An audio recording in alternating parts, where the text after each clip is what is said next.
All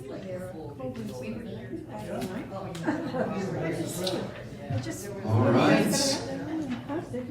Good afternoon, everyone. Welcome to this edition of State of the Castle here in the beautiful month of August. I guess it's been a little hot, humid, a little sticky, but hope everybody is staying cool and enjoying the weather that we do have. Again, the garden is in full bloom. Thank you to all of you that take such great care of that. It's always awesome to walk out there. I was able to enjoy the happy hour a little bit yesterday that Laura had put on and just enjoying that. So, again, welcome.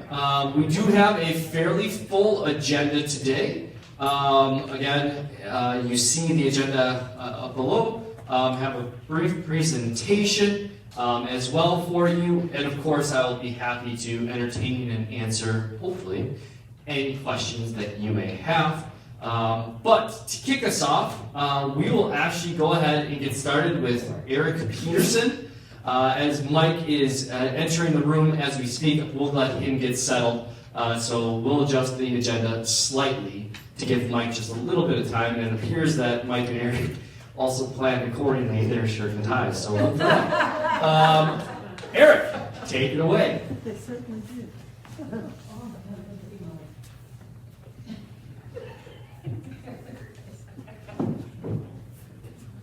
There's a little bit more of a joke to that too. Mike did help with the tie today. He did an excellent job selecting those. So right to it, the questions that were asked. One of the questions at facilities this month was relative to emergency power. Obviously, a lot of that has to do with some of the storms that we've been dealing with and power outages that we've heard about all around town. Thankfully, we're on a pretty reliable grid, and that's relative to the fact that we're next to the hospital. So fortunate for us, but when those situations happen, the question was specific to where are the red outlets in the contemporary historic buildings? Do they run on generator power? Yes. So whenever you see a red outlet in the corridors, usually it'll have a standard cover plate on it, but the red outlet does indicate emergency power. So there's a couple different services. There is general emergency, there's life safety emergency, and there's critical emergency. And so there's different panels that we have throughout the building for those services. But yes, generally through the hallways, red outlet means emergency power. Some of the other stuff isn't necessarily on those networks. Example, elevators wouldn't be on that. We'd be required to use the stairs during that period of time. But a lot of other emergency services are. A lot of it's relative to the health center. Yes? I'm curious, I haven't seen any red outlets in the hallways. I'm just curious where they are. Like I say, a lot of the emergency power requirements are more code related. Code related, and a lot of that falls into the Bradford Terrace building where our life safety panels are. But there is emergency power throughout independent buildings. As an example, like every third fixture in the hallways is on emergency power.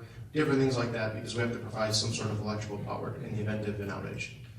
Some of it is the outlets in the hallways, but it's not as commonplace as it would be for the health center.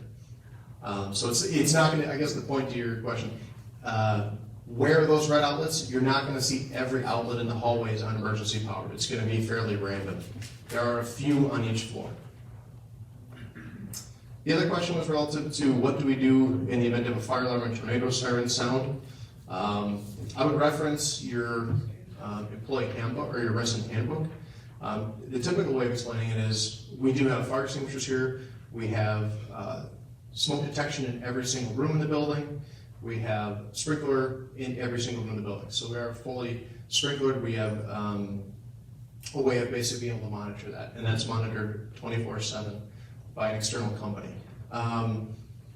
In the event of those situations, whether it be tornado or fire, the best way to keep the situation organized and calm is for you to stay in your home. You're already protected. Your front door is a fire door. So it's meant to have certain burn time on that door before the fire would make it into your apartment. By that point, fire departments here are much further along the line than that. But the best thing for either of those situations is stay in your home, keep your door closed. That's your safest place. If you're making your way to the hallway, think of all the people that we have here and those people making their ways into different stairwells and such. Those apartment door firewalls, as you call them, have large gaps at the bottom. Mhm. How does that prevent smoke from coming in? Smoke sits on the ceiling, not the floor. Oh, good point. So that's why I tell you, in the event of a fire, crawl along the floor. Which is, a lot easier said than done. You're not going to crawl all the way from Contemporary out of there. But that's why what we tell you is if you stay in your homes, if there's a fire in a corridor, it's going to fill with smoke. And in that case, you're safe behind your doors. I've been with the fire department when those situations have happened. The fire doors will close, they'll contain it to what we call a smoke compartment. And at that time, what they'll do with their masks on is go into there, open a window, and they have a special fan, if you will, that attaches to the window, and it'll evacuate the smoke out of that corridor so they can attend to the fire. And then when we feel it's safe, then we'll go door to door to check in with the residents that were in that smoke compartment. Really, it just sits on the fact that being able to evacuate the smoke. That's why we want you in your apartments, because if we get people in hallways and if prop a fire door open, you're going to get smoke in lots of other smoke compartments. Now a lot more people are in danger of getting smoke inhalation. Well, the tornadoes, same thing. Stay in your apartments. This is brick and concrete buildings. They're not easily going to blow over. Typically, the main concern during a tornado is something hitting the windows, broken glass flying. So typically, what I always tell people is when you're in your home, if you hear the sirens going off, that's the time you want to get away from windows. You can draw your blinds, your drapes, make your way into your bathrooms. Your bathrooms are on an internal wall, so you're a ways away from the outside wall. Plus, there's no windows in there, so that's usually the easiest, simplest way. In the event that we're going to do an evacuation, that's another process that's handled directly by the fire department. They basically tell us how they want us to evacuate. Any questions? Yes? Are you gonna have any rehearsals? We do have periodic rehearsals in the health center specific. We don't do too much in independent living because, again, what we really want is for you to stay in your apartments. An organized rehearsal of a fire drill in independent living, some people really don't want to participate into it. So those that do, I think it's better handled maybe on a tabletop discussion versus an active, drill, if you will, back in school where we evacuate out to the playground. We don't do that much anymore. A lot of it's the way these buildings are designed. There's firewalls, if you will. We would evacuate to another building. We wouldn't evacuate out of the facility. We'd evacuate to another safe environment. In the event it was that bad, we have contracts to evacuate to other buildings. Any other questions? All right, thank you very much. Deb? Mike? Yes? I really like your tie. I think that's very attractive. Clearly what it is, though, is Tyler didn't get the memo to wear a light blue striped tie today. All the rest of us got that memo. I just have a couple of quick things to tell you about, one of which wasn't on the agenda, but it is important nonetheless. Many of you are volunteers or sponsors and supporters of the Treasure Chest, and you're curious on an update. This is the time of year that everything points to. We are in the process of rewarding student employees of East Castle Place with scholarships. For those of you that are on the committee, you already know what I'm about to tell you. For those of you that are not on the committee, be grateful that you are not. The packet of information that the volunteers are reviewing it's about this thick. We had 13 applications this year, and a committee of 5 are hard at work going through all those applications. They each received their packet last Friday. I see some of the committee in the audience today, but not all. Hopefully those that aren't here are watching either today or at a later broadcast on Channel 955. Please get back to me tomorrow, if you can, as to whether or not you're completed with your work. We would like to get together on Monday as a committee if people are available, and we will make the final decisions so that we can move on and actually award the scholarships. If any of you are not available on Monday of the committee, let me know that too and give me some times on Tuesday that you might be available. But that's the current status of the Treasure Chest Scholarship Program. And thanks to all of you who support the scholarship. You really are the treasure in the treasure chest, and this couldn't happen without you. So we're very, very grateful. And my deep gratitude to the 5 of you that I'm sure are putting in hours. Those that aren't required to do it this year have no idea the amount of work you're taking on to get this done to help our students. I also want to tell you a little bit about the cruise that's coming up. Many of you have already signed up. I do have a couple openings yet. I received my first email from the Edelweiss yesterday asking for final numbers. If you've not yet signed up, I can hold them off a little while, but I'm going to have to tell them sometime next week how many are definitely coming. If you could ponder it over the weekend and get to me on Wednesday at the latest as to whether or not you're interested. I still have a couple of openings, and so there's plenty of room if you'd like to come, but we have a wonderful group joining us that night. I have 82 people that have signed up. Those of you that signed up and will be coming from East Castle Place, you probably remember that I'm the one that you typically see talking about this, but there's actually a committee that I work with. It is Maureen Scribner in the back there, and Laura Winkler over here, and Anna Landez actually work with me. One of them did yeoman's effort to make this a little bit easier for all of you. Laura Winkler, she has arranged for a 50-passenger bus that will pick us up at 4:45. 5 o'clock departure, so 4:45, 5 o'clock we depart. Okay, so if all of you on September 10th would be down in or near the lobby at about 4:45, we depart at 5. We will get you down to the Edelweiss, probably about 20 to 6. The Edelweiss crew will help all of us get on board, even those of us that have accessibility challenges, walkers, wheelchairs, and things like that. We depart promptly at 6. We will have you back at 8 o'clock. And we'll have you all back on campus here, probably by about 8:45 at the latest, wouldn't you think? To refresh your memory, the cruise includes a coffee bar. We have wonderful appetizers for you, and we have desserts. If you're someone who needs a meal, you might want to grab a little bite before we go, because this is appetizers and desserts. We also have a cash bar available that night. You now know that you're not going to have to drive. We'll get you there, and I can assure you, you won't need to drive the boat.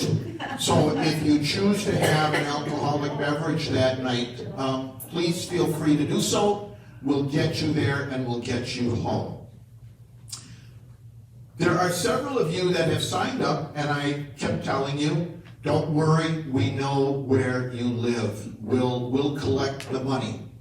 Well, that time is coming quickly. I will place invoices in your mailbox if you have not yet paid, either tomorrow or Monday. As a reminder, you can pay by check or credit card. If it's credit card, come and see me, and I'll be happy to process it, and you'll be all set to go. The other question is that many of you have asked, what is the suggested attire for the evening? And the answer is that we don't only suggest, we require you to wear attire. So please come dressed that night. You can choose to make it a little bit more fun if you want, come in a nautical theme, wear your tuxedo and formal gowns if you want, or come casual, whatever you want.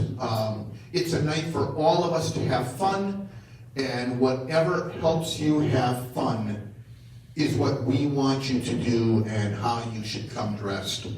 It is also, for a good portion of us, a weatherproof event. There's a lower deck and an upper deck. The lower deck is complete with windows. You'll be able to see everything as we're going. But, you know, if you don't want to be outside on the upper deck, you can stay down below. For those of you that stay down below, there's a reward. That's where the appetizers and the coffee bar and the desserts are, as well as the cash bar. So you don't have as far to go. Can I answer any questions for anybody about anything? Where Eric and I bought our ties, and anything, nothing. Okay, with that, I'm going to turn it over to our Director of Community Life, Laura Wengler. Thanks, Mike. The ties do look very nice, by the way.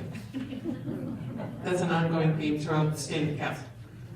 I just want to tell you about some upcoming events that we have next month. And first of all, I wanted to mention our choir is starting next month. For those of you who are going to be singing in our choir, those rehearsals will be on Thursday afternoons at 4 o'clock. So we're very excited to have that start up again. In regards to music, speaking of music, we have a couple of musicians that will be joining us next month. David Drake will be presenting an American songbook on Wednesday, September 8th. We have a clarinetist, Joe Fricano, who will be playing songs of Gershwin, Swing Into Things, on Tuesday, September 21st. And for our roving bar on September 22nd, we will have our guitarist and vocalist Brett Gardner joining us as well. Some upcoming guest speakers, we have Professor Stephen Hauser, who will be here talking about the 3 founders of Milwaukee. So I have to ask you here some trivia, Mike. Who are the 3 founders of Milwaukee? Do you know? Yes. Darlene. Now that you've asked me. No, it's on the spot. No, Kilburn, Kilburn is correct. Juneau and Walker. Walker for Walker's Point. Excellent. So those are the 3 founders of Milwaukee. You're going to learn a little bit more about them at this historical lecture. David Fanta will be back here to present Hollywood Stars and Stories. He's been popular. He's going to be coming back in this part of his series. And then we have some trips. We have a sweet diner lunch in the 3rd Ward on Thursday, September 9th.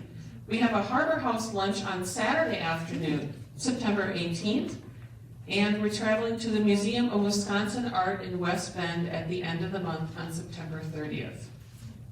Some upcoming others that we have an ice cream social on Thursday, September 2nd. Kathy Johnson is going to continue her film series. Tai Chi is starting next month. For those of you who attended our information session, we'll have Tai Chi available in September. Our first Packer game is Sunday, September 12th at 3:25, and we'll have an afternoon social then. Also, finally, Ellie Spalding is our new student artist in resident, and she will be joining us in September. We're going to have a welcome social so you can get to know her on September 17th. So we're looking forward to that very much. So those are some events in September. Do you have any questions? All right, well, thank you very much. We're looking forward to a very nice September. Next, Teresa Jenkins. Thank you, ma'am. You're welcome. Good afternoon, everyone. My question for the month was, what about monthly blood pressure checks? None in August. Well, we're gonna resume the monthly blood pressure checks, and they will start Wednesday, September 8th, 1 p.m. in the club room.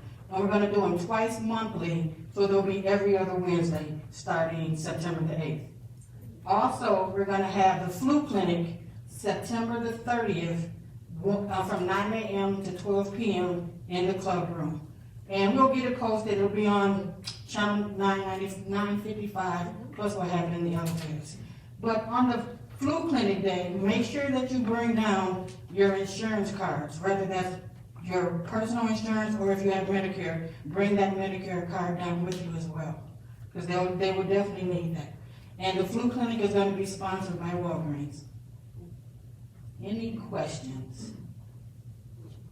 What was the date again, please? For the flu clinic, Yes. it'll be September the 30th. Thank It's you. on a Wednesday, Thank you. 9 to 12 club room. Any other questions? Thank you. Tyler is up next. And I don't have on a tie.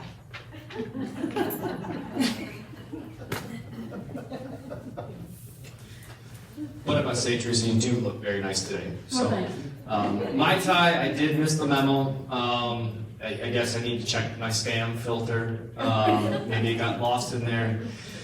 Maybe it's still in Mike Reaver's notes to be sent. I don't know. But I will update you next State of the Castle. Or maybe we can all get on the same page and maybe I could receive that memo. I do think my tie is nice today, however, and any compliments anybody wants to give as my, no, just kidding. All right, all fun aside. All right, so a couple COVID updates, right? Where are we at from a COVID-19 update? And where do we stand as a community? From a county standpoint, I most recently, and somebody can fact check this for me, Whatcom County is roughly at 8.5% positivity rate right now, so we're back underneath 10, which is good. However, that Delta variant is still very present and still a real factor. Now, fortunately for all of you and the majority of our staff, even with the Delta variant, the vaccine has proven successful in not only potentially defending, but also if unfortunately it is contracted, the symptoms are much less. Today, we do not have any residents that have COVID-19. There are a few staff members that are out with COVID-19 symptoms and a positive test. Those employees are quarantining and the proper protocols have been implemented in the healthcare areas. That's where I'll share that these employees reside from a work setting. And so the risk to the audience here today that I'm standing in front of is, again, still very low in our regards. However, I still encourage you to take the precautions necessary. I see a few of you wearing face masks. That's awesome. Also, as you're going out and about, continue to do that. And again, you that have received the vaccine are again, in the forefront of what the FDA, what the CDC, and everybody is saying from a protection standpoint. With all that being said, you will have received a COVID memo later today, just updating you on a lot of what I just shared. But also, there's reference to the flu vaccine and when that clinic's being held, as well as just what about the booster, right? The Pfizer, as many of you saw, was fully FDA approved this week, and there's also a booster for the Pfizer vaccine. Now, I know a few of you may have received the Pfizer outside of East Castle Place, and again, unfortunately, through that Pfizer piece, we're still working with the pharmacy. I don't know if we'd be able to hold a specific clinic for the Pfizer vaccine, because the large in part majority of you have received the Moderna vaccine. To my knowledge, and again, I'll be welcome to be fact-checked, I did check the news this morning, unfortunately, I've not seen an approved Moderna booster at this time presented from the CDC or FDA. We are keeping our ears to the ground. We are working with our pharmacy partners to make sure we have the information as soon as possible. When and if, I think it's more of a when, the Moderna does come out with a booster, I think just from a community standpoint, we would again partner with CVS to make sure we can try and provide that on site here in East Castle Place, much like the flu vaccine. If there are questions, if you are symptomatic, obviously stay put in your apartment. We will come to you. Let Teresa Jenkins know, the front desk, so that we can make sure we are caring for you. Outside of that, again, continue to keep an eye out for updates from COVID-19 that will occur on a weekly basis.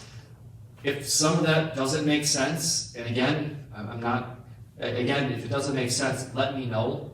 Talk to Teresa. We want to make sure it's as clear as possible. And I say clear as possible because this is still a very fluid and transient situation. I'm sure you've all seen that in viewing the news and just kind of some of the things that have come out in the recent weeks. And so again, we're filtering through all that as quickly as possible, seeing what's applicable, how that's applicable to us, and then making sure that information is disseminated. If there are things that again are unclear, talk to Teresa or myself. Questions regarding the COVID update? Shirley? Since there's full approval of the vaccine, there has been an announcement that you can require your staff to have the vaccine. Is that a consideration? So the question from Shirley was, actually President Joe Biden last week, Wednesday, announced that all long-term care facilities will be required to have their employees vaccinated. And in large part, it said the CMS funding, the Medicare and Medicaid dollars that we talked about yesterday, would be, retracted. And so obviously that's leading down that decision road. The state has come out, the city's come out, and do know that the board of directors, along with LCS and myself, are working through that, and it is in strong consideration. And again, more information will follow. Those dollars are pivotal. I also, again, personally, I know that this has gotten, unfortunately, to different sides, and I'm not trying to go there, but personally, I feel how important it is for the protection of those that we care for, as well as personally for when I go home to my loved ones, as well as when the director team and go home to their loved ones. And so I think that's why you're seeing so much of the requirement, the incentives. Governor Evers said if you have your first vaccine by September 6th, you'll receive a $100 Visa gift card. And so that was presented to all staff, today, my update to the staff. If you want to go to Summerfest, you have to prove a vaccine card. If you want to go to your concerts, Brewers games, so on and so forth. I think all roads are leading, Shirley, but again, we don't have that formalization at this time. Again, more information will follow. Other questions? Yes? Me? Yeah. Oh, okay. Will that just apply to healthcare staff, or will it apply to all staff? Great question. The question was, will that apply just to the healthcare staff or all staff? And the anticipation would be we would stick under the umbrella of healthcare as a community. So that would be all staff. Okay, thank you. Any other questions regarding COVID? All right, let's jump into the presentation that I have, and I'm actually going to flip-flop. And actually, I'll talk briefly about the photo directory. How many of you did receive the updated photo directory? I want to give a huge thank you to Maureen Scribner. Thank you, yes. And Vern Gonzalez for their efforts and work on that. I do know that binders are an issue. I thought we could sneak it into your resident handbook. I'm hearing that unfortunately your binder is too small. We're working on getting those binders for you, and then you can request them from Maureen. If you need help updating that or you have questions, one of your fellow residents, Gil Church, has actually raised his hand and said he's happy to be contacted to help anybody get their binders taken care of, updated, so on and so forth. So again, if you want a binder, we'll have those in the upcoming weeks. I believe we're on order with them, and then you can have your own binder. So again, thank you, a special thank you to Maureen, and binders will be forthcoming if you need it. Again, I just wanted to make sure you had the information. I thought maybe a few of you would have had been able to sneak it into your resident handbook. We got one East Castle Place binder. Unfortunately, I think that was an oversight on my part, so my apologies. But again, we'll work through that. And again, a special thank you, a huge shout out to Maureen and Fern for doing that. All right. I always flip it the wrong way. All right, so I'm going to talk first and foremost about the expansion. Last week we had a marketing event of roughly 28 individuals that came to East Castle Place to look at kind of where we were at from a renovation and expansion standpoint. And so they received some insight. It was a very successful event. Thank you to opening up your homes to them. But I want to share with you kind of what they had insight and even a little bit more insight that we continue down the road. And so I want to provide you this update. And again, there's some boards as well that we can maybe put out in the mailrooms to help guide this. But we are calling this the Water Tower Building as we know it. We're calling that the Lake Drive Estates. That is what we are, branding the renovation as in the water tower building. So you'll start seeing that on collateral and on the website. So it's the Lake Drive Estates. Again, we call it an expansion just because we are expanding from an entrance fee standpoint. Obviously, the building and what many of you and I think of expansion is, oh, a new building. Obviously, that's not happening. We're going to stay within the confines of Water Tower, Bradford Terrace, the contemporary building. But again, that's what we're branding it as. So as you see that, know that that is the Lake Drive Estates. So again, just a reminder of partners that we're working with. We do have Life Care Services. That's myself, the team, Aaron Donaldson, LCS Development, long time in the industry, AG Architect, tons of knowledge, CG Schmidt, fantastic general contractor partner. And then our interior design firm is RDG. RDG is based in St. Louis. They specialize in senior living. They have been on site and actually had many, many meetings to kind of go through. And that's really what I'm going to share with you, is the interior design updates. Again, just as a reminder, just some, as this continues to progress, we're looking at 20 skilled nursing beds, 30 CBRF beds, 26 RCAC. Actually, it's more like 16, I apologize. And it's all going to be held in Bradford Terrace. So healthcare underneath one roof is kind of what I continue to refer it to. The Water Tower building, again, that's going to be the 30 independent living units. Again, there's also going to be some common areas that will come along with that. And then, of course, the common area renovations. The front desk, the bistro, the club room, the dining room, Lindsay Hall, the first floor historic center, as well as the fitness and wellness aquatic center. Again, just from a timeline standpoint, we still have some work to do. Construction tentatively, April 2022 is when I call the first sledgehammer in the wall, because again, we're not shoveling in the dirt. We'll begin in Bradford Terrace. There may be some common areas that will be touched at that time, still working through some of those final phasing details. Much more information there to come. The rest of the water tower, and as well as Bradford Terrace, won't really be touched in that initial phase in April. It's really starting on 1, 2, and 3 of the Bradford Terrace. And then again, total construction time still is 14 to 16 months. The exciting part is the schedule really hasn't changed. Even from since April when we first announced it. Again, we're tracking, which is great. Again, that means we have some really strong partners, and the board is continuing to meet and work through all these approvals. So now I'm going to get into what we call mood boards and interior design direction.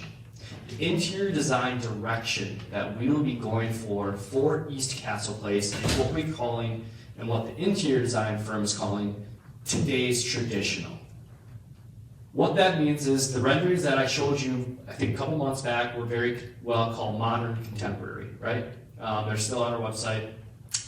Very strict lines, not necessarily the warmth, some darker colors, some rich boldness. That's not who East Castle Place is. We know who we are, and that's elegant, and maybe regal is another term I've heard. But warm, family, friendly, that feel. That's something that RDG is very aware of, and they know that that's what they have to attain. With today's traditional, it's respecting the past and looking at the future. That's what today's traditional really looks to. So I want to share with you again just some ideas. So this is an interior rendering of what the new renovated space will look like on this first floor. And so again, I'm just going to point here. This is your main lobby. This is where you're coming in, right? You're coming in. We're going to get to one single door. So right now, there's 2 doors as you exit. We're actually going to revamp that so it's one exit in and out. Makes it a little bit easier and cleaner. We have the reception desk. Teresa Jenkins and myself, along with her staff, were able to sit down with RDG and talk about the functionality of the space and the look of the space. Well, we really want that space to pop. We really want that first impression to be a wow, and you're at East Castle Place. And then you're going to come along here. We're actually moving the market from the second floor down to the first floor so that it's more accessible to the community. We're gonna revamp the bistro, and I'll have a couple pictures there. That flows into a more open concept dining room. However, the dining room space that we have, as you see it, really sets us up for a really strong foundation. And so we're looking at more of finishes, more so in the dining room than actual changes. We'll open it up slightly.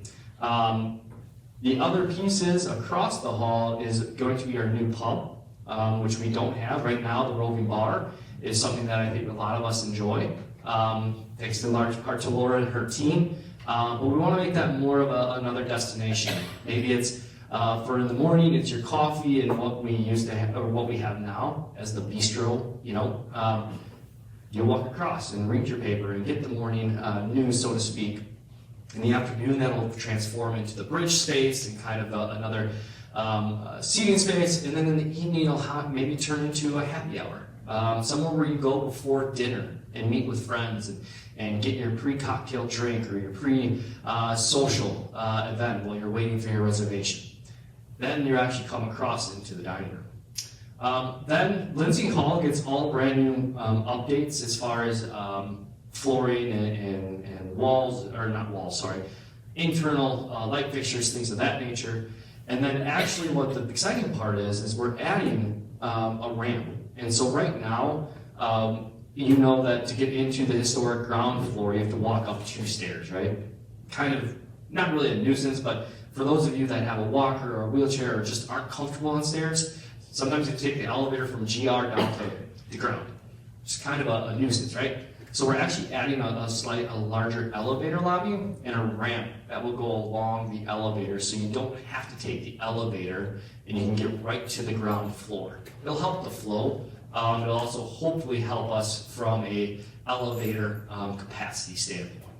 So just wanted to share with you the initial kind of flow rendering of an idea of what we're looking at from a first floor common area direction. Again, Bradford Terrace will get new finishes and things of that nature, but again, this is just focused on the first floor today.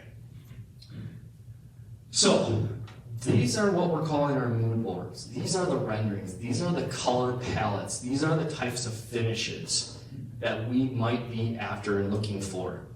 Again, we've sat down with the director groups. We sat down with a group of your peers to really kind of walk through the likes and dislikes and to get some ideas. And so just something I want to point out is this front desk. Again, right now it's pretty round. It kind of sticks out a little bit. Again, working with Teresa and the team, I think there's some more functionality and some better utilization of that space. So we're looking at more of a square, a little bit more maybe tight space, but also allow for packages and things of that nature, but also be a statement piece. It's the first thing you see when you walk into the community. It's something we really want to be proud of and just really set the tone, so to speak. Then you see the wood floor or herringbone type of flooring. We know acoustics in that front lobby is sometimes difficult, and so we want to enhance that. And so we're actually looking at replacing that tile with more of what we'll call an LVT or wood light to warm up that space. Then you see some different patterns here, some floral arrangements, some brighter, warmer colors. And so again, that's kind of the feel and look that we're going for in today's traditional. Again, you just see some of the fireplace and what we currently have right here. And rendering, we're going to update that fireplace. It's still going to be a statement piece. It's still going to be a focal point. It's still going to make that warm, cozy feel. As you saw in the pub, your library actually will shift to where the fireplace room is today. And so there's been a lot of questions about storage of books and what that space looks like. And so again, all that feedback has been taken in and then tailored to meet kind of some of those requests and some of those needs. The railing up top, we're actually also looking at changing out to make it a little bit, again, more traditional. So again, that second floor, currently where Mike's office is and the store, that space is going to change too. We're actually looking at making that more of a destination space, potentially adding a few bookshelves and a few cozy chairs for another library space potentially, as well as there will be a regular setup for some smaller group meetings. If you know right now, the boardroom is kind of where we hold some of those smaller type meetings. The space is kind of tight. We're looking at opening that up, adding some technology so that we don't always have to rearrange Lindsay Hall for the smaller meetings. So again, just want to be more effective and efficient in what we're doing.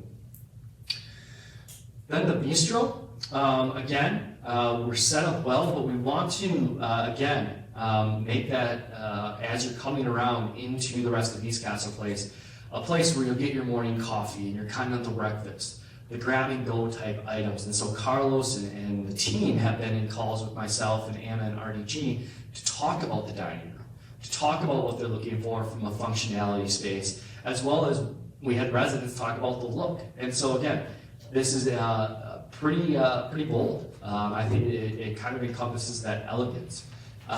This screen right here, so to speak. As we open things up, we also know acoustics is going to be a concern, and so these screens will help break that up. It also will make sure we're not just looking over a vast tables and chairs, right? We want the space to be functional. We want it to break up. You see a couple ceiling accents. That's another direction that we're looking at doing to really make the space bold. Also provides some better acoustics in the dining room, as I know that's a concern. That's been brought forth, so we're trying to capture that as well. Again, just some of that floral pattern, some of that carpeting potential. The one request, where's my friend? Is Doris in here? Okay. Ms. Reisel always says, can we get casters on the chairs? And I always said yes. And so with this project, we will have chairs with casters on the front. I know that that's been a long and waited. Again, right now, it just doesn't make sense to retrofit the chairs. There's a couple other things that I think Eric and the team are working on to make them slide a little bit easier. But with this project, we will get all brand new chairs with casters on the front, not the back, so you don't roll away. Then this is a really unique piece. This is the pub. And so this is a pretty bold rendering. It's very elegant, I would say, and creates kind of that statement type of pub type piece. So again, you see some very unique ceilings. You see a pretty unique bar. So we will have a full service bar. We're looking at potentially displaying some of the glassware that you may see in different restaurants. We'll have a back bar. The one request, again, is for just to pay homage to Milwaukee, is to have a tapper. So we'll always have something on tap, which I think will be pretty neat. But just a space that again, will transform throughout the day, a space that we hope will be very, very active. Different types of seating setups, whether that's floor tops, two tops, some cozy chairs, some banquettes. Just really want to make that a very functional and a place to really, have some fun in. A couple TVs potentially, so that you can see the morning news, maybe channel 955, things of that nature. So that's what I wanted to share with you. I know that's a lot. I know that's even for me, who's been with this from day one, it's still a lot for me to wrap my mind around. And I know I went fairly quickly, but if there's any questions that you have about that, happy to take those now. Otherwise, please come see me. Please stop by. One of my coffees with Tyler usually is brought up, and happy to dive a little bit deeper into any of these. Yes? Could you speak a little bit more about the dining room? I understand they're expanding walls, removing columns and things like that, and there might be a groundswell of support for a substantial change.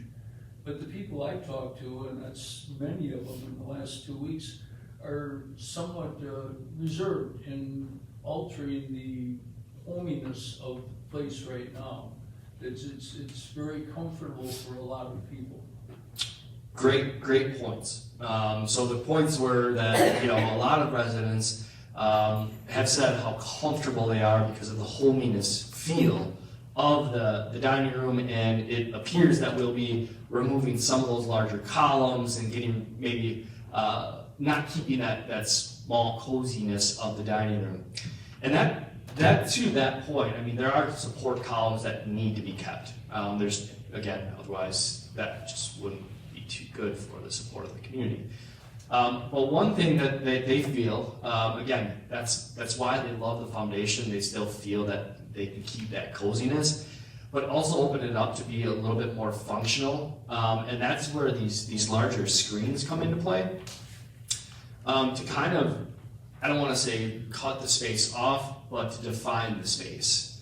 And so these are actually floor to ceiling type barriers that do provide some of that airiness and openness, but also at the same time it creates some of that coziness and distinction of, okay, I'm not just in a sea of tables and chairs that sometimes some of the larger communities and larger dining rooms attain. So,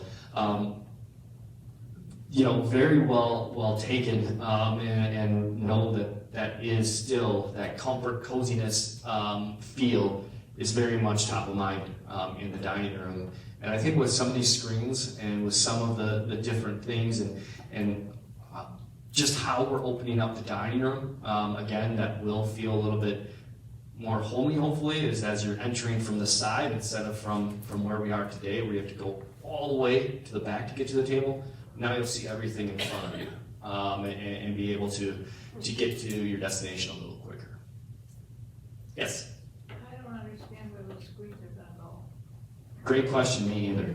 No, the question was, I don't understand where those screens are gonna go.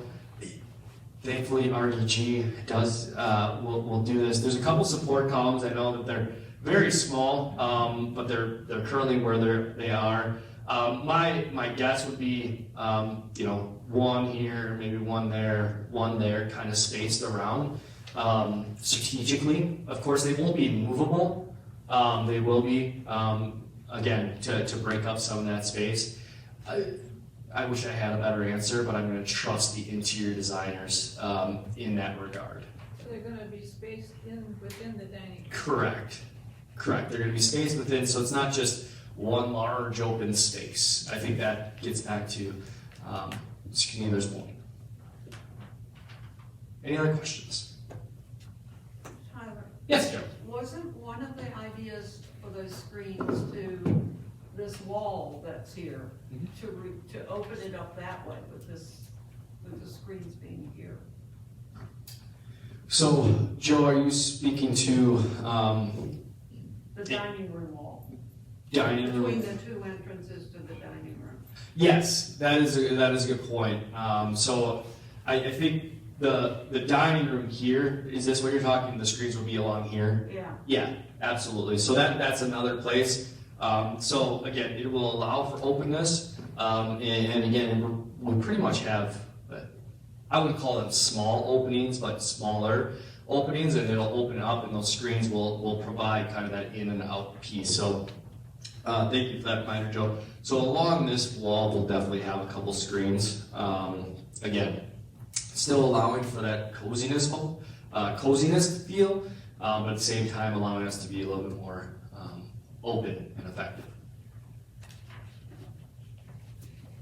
All right, if you have more questions, I'll stay after. Let me know. Otherwise, stop down. I am out of the office tomorrow. I'll be back on Monday. I'm going to the zoo, and I can't wait. All right, the last piece I want to just touch base with you on is the resident satisfaction survey. And so we are doing a resident satisfaction survey. It will happen this year. September 13th is when it will be released. I forgot my example because I have them in my office.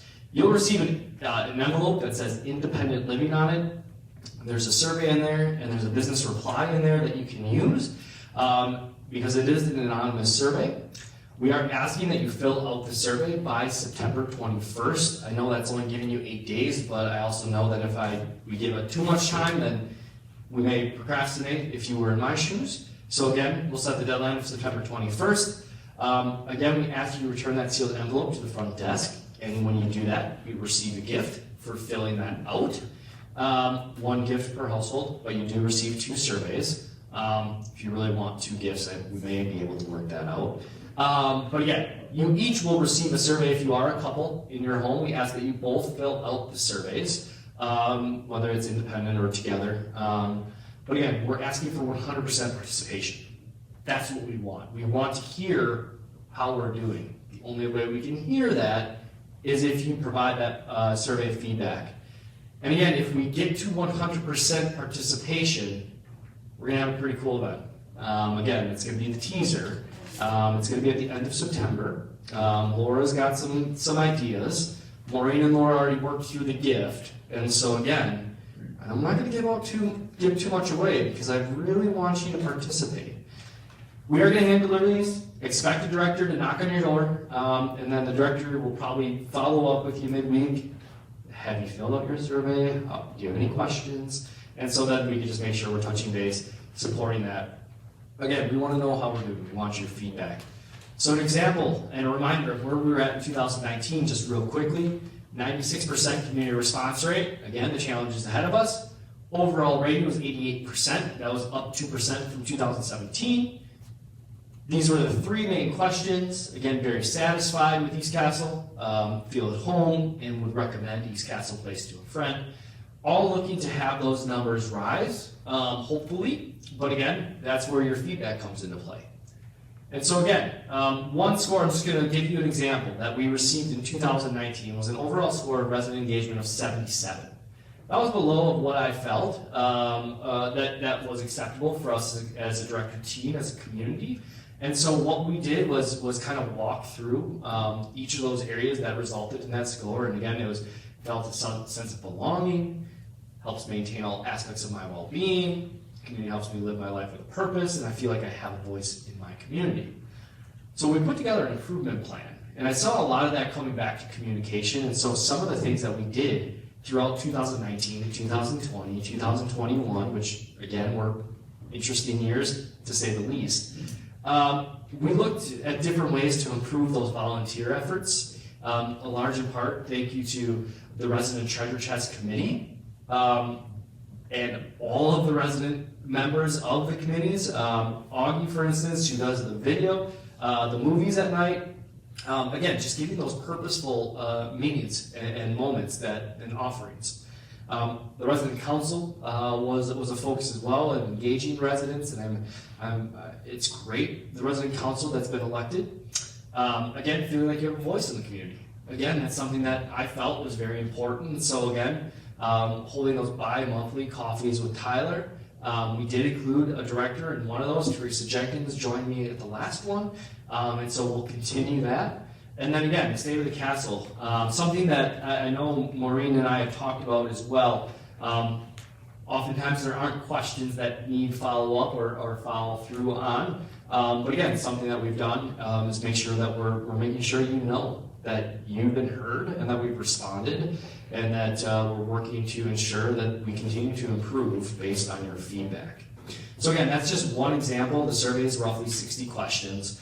We do want your comments. The comments do drive some of the decisions that we make here, whether that's positive comments, the friendly atmosphere of staff and residents, it feels like a home, location on the east side of Milwaukee. Again, that's all feedback from your neighbors back in 2019. Improvement comments, a more flexible food plan. Again, we went to a point system. We now offer the two different dining programs to enable that flexibility. The building and surrounding area looking good and curb appeal. Again, we've done a lot from a landscaping perspective. Tuck pointing, although maybe you can't see it, I can assure you the tuck pointing was very necessary, and that will continue. And then more art classes. I mean, Laura just mentioned it. We have a student artist in resident, again, that we mentioned. And so again, all of these comments, again, there was, I think, another 20 pages of both positive and improvement comments that came to us. But all those are viewed. All those are looked at and shared with the director team, and then we build action plans off that to meet them. So what do we do with your feedback, and why is it so important? Again, the individual departments are reviewed with their scores, comments, and begin to provide that response to improve. The action plans are then reviewed and implemented for each of the departments and to improve the satisfaction. And lastly, the action plans are monitored throughout the year and reminded of the directors as well as to you as residents. So again, I hope that you feel comfortable enough to provide feedback throughout the year. You haven't hung on to 2 years of feedback, and you're going to give it all to me at one time.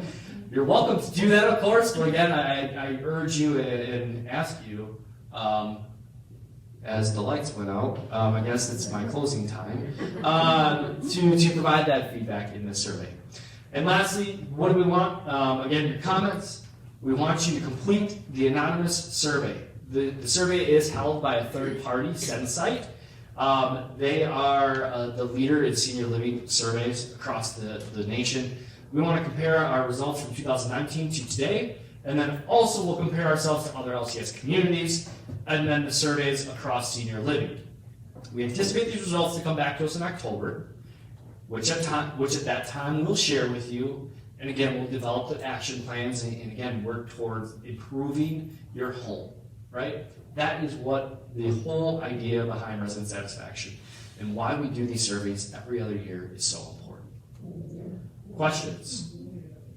Gabby, is that one? No? Yes? Is there, excuse me, a summary of last year's results?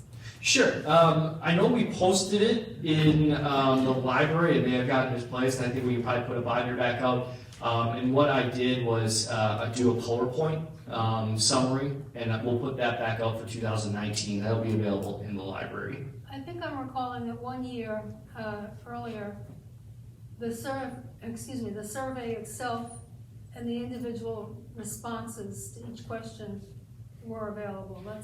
That's what you're, okay.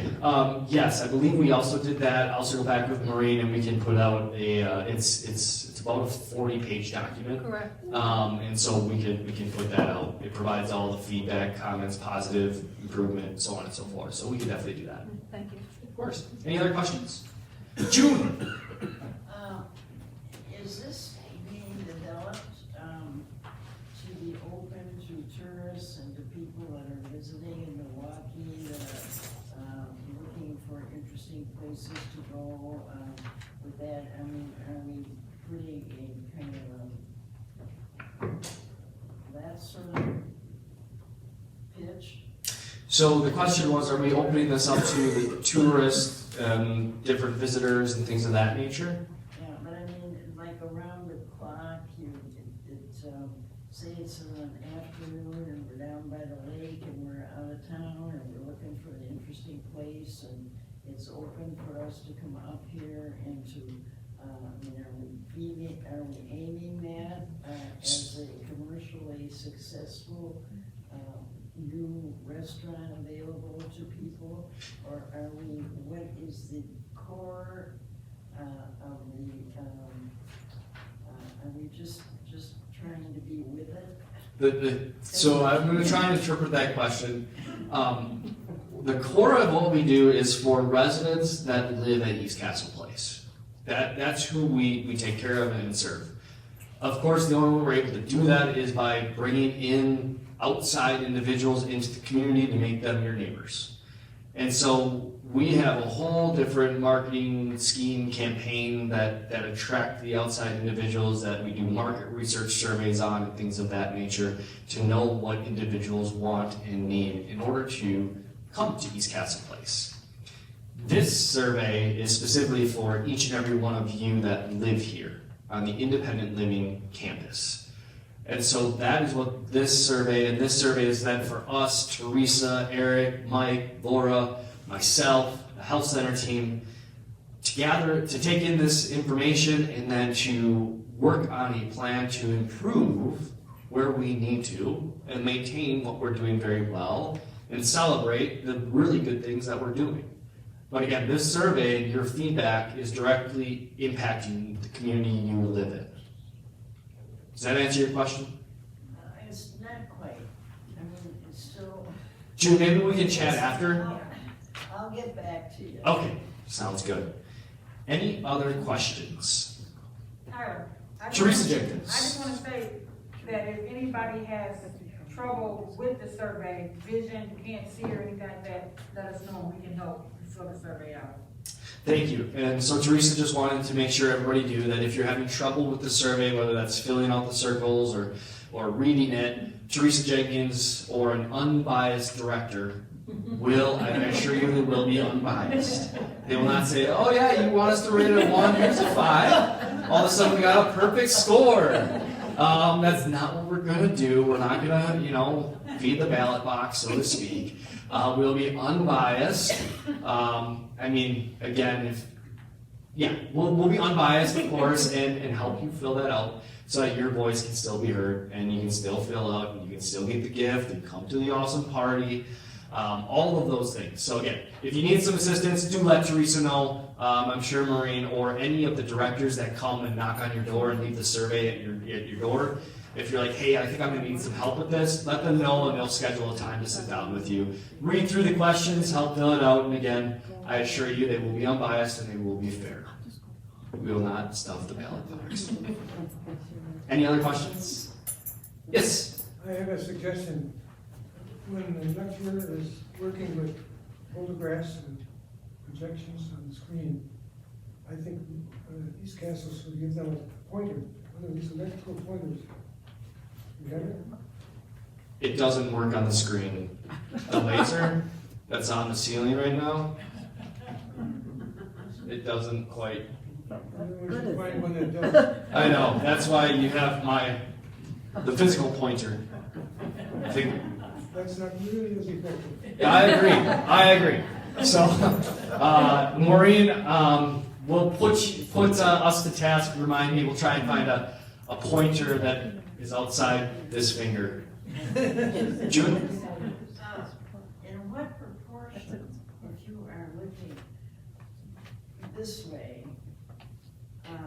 is the interest in the building, the physical structure of the castle, the beauty in where we're putting so much daily emphasis on the building, how much is that interrupting the counter budgeting and influence of what we're pouring into the quality of our staff and our, are we putting it into a beautiful globe or are we Sure.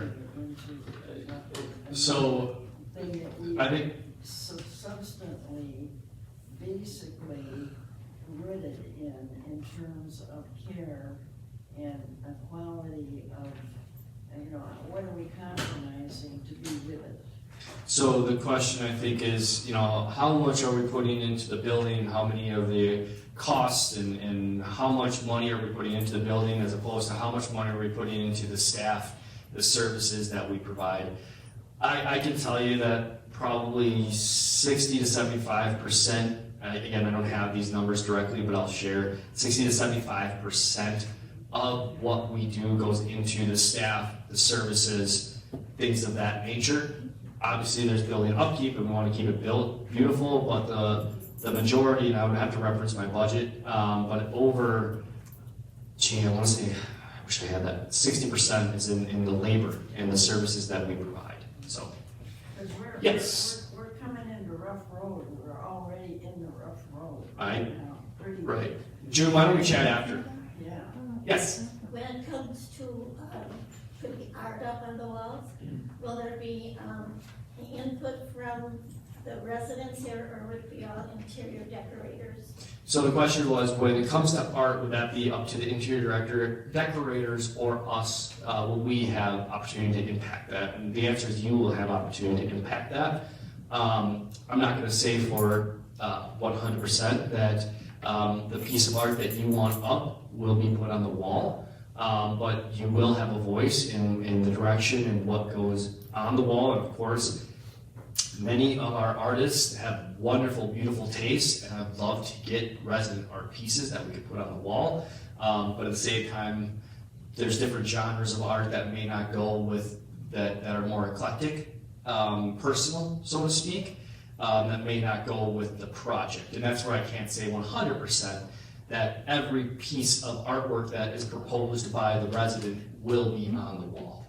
But yes, to your question, you definitely will have the opportunity to voice, what your thoughts are on this piece of art so on and so forth.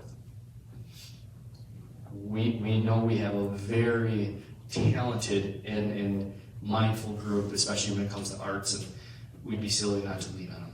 So, yes? Will, excuse me, will there be any further focus groups or opportunities for suggestions and questions and so forth? So the question is there going to be any more opportunities for focus groups and questions and things of that nature? And the answer is yes.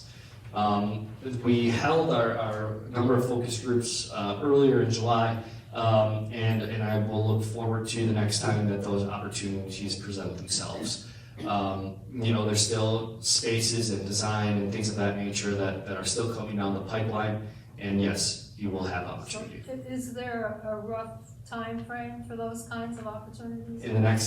Within the next 6 months, again, before April. We have to be essentially pretty complete by January 31st of 2022. Any other questions? All right, so that's present satisfaction. So that's my little guy. That's the Hunter update. He says thank you. I say thank you for your time. I know we ran a little bit over. He is fun crawling around, getting everywhere, doing the almost 11-month-old things.